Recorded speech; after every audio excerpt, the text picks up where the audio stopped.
اینجا تلاش مزه مهتاب پزه. امروز میخوایم با هم کباب تابه‌ای درست کنیم. اگه میخواین درست کردن این برنج کته دون رو که آموزش های بعدی کانال یاد بگیرین، کانالمو سابسکرایب کنید و زنگولش رو فعال کنید.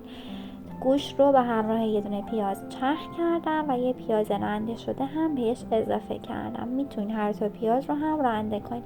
من چون داشتم گوشت رو چرخ میکردم، پیاز رو هم همراهش چرخ کردم. پیاز رو به گوشت اضافه میکنم و همش زدم. آب پیاز رو هم نگرفتم.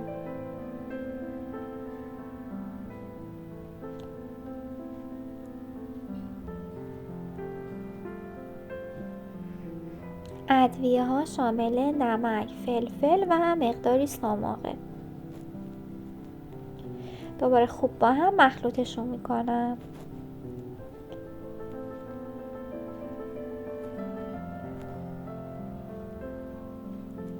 مقداری آرد ساخاری برای اینکه کباب تابه‌ای اون شکیل تر شه بهش اضافه میکنم.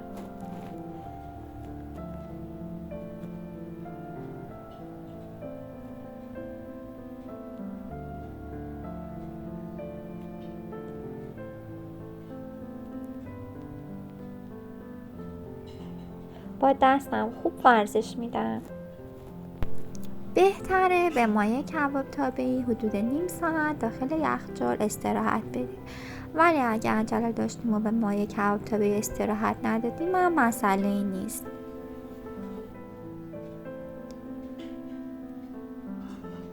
تابه رو با مقداری کره چرب کردم و بعد مایه کباب تابه‌ای رو داخل تابه ریختم و با قاشق خوب پهنش کردم.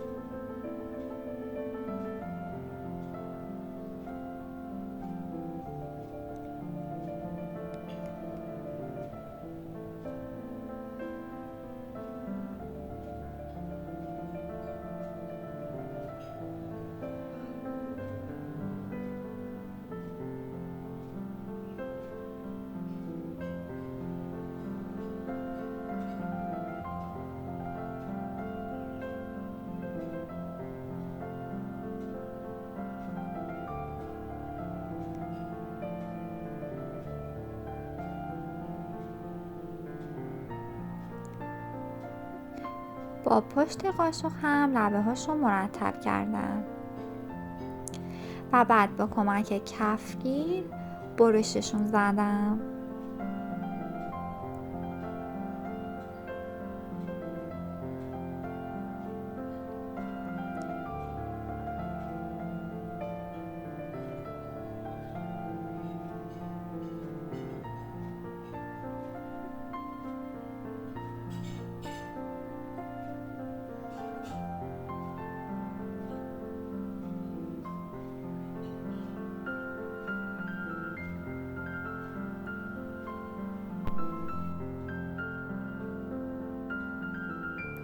تابه رو روی حرارت نسبتاً بالا قرار دادم.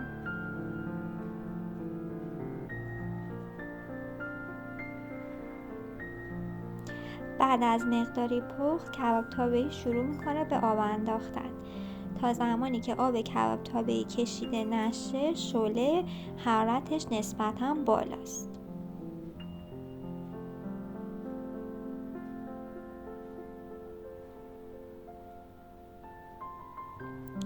من با کمک کفگیر روی کباب تابه‌ای ها خط انداختم که این یه کار سلیقه‌ایه.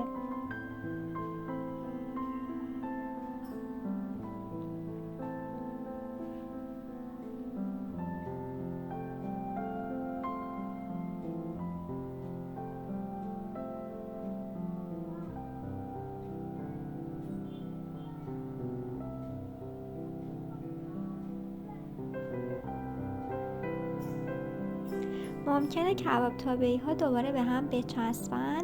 دوباره اون خطوطی که کشیده بودم و از هم جدا کردم کبابا رو. وقتی که آب کباب تابه‌ای کشیده شد و یه طرفش سرخ شد، برمیگردیم تا طرف دیگه کباب تابه‌ای هم سرخ بشه و شعله‌اش رو هم کم میکنم.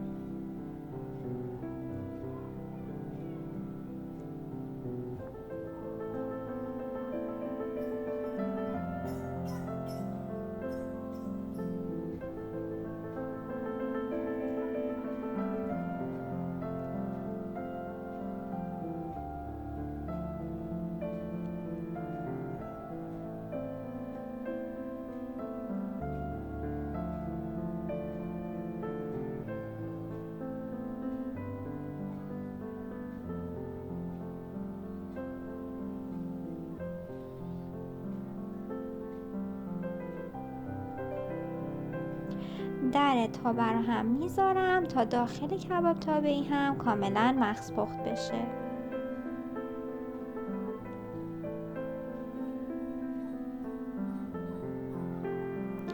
وقتی که دو طرف کباب تابه‌ای خوب سرخ شد، کباب تابه‌ای خوشمزه‌مون آماده است. میتونید در کنارش فلفل و گوجه هم گریل کنید. به همین راحتی کباب تابه‌ای خوشمزه داریم. اگر از این ویدیو خوشتون اومد ممنون میشم لایکش کنید. برای دیدن ویدیوهای بیشتر کانال مهتاب پز رو سابسکرایب کنید.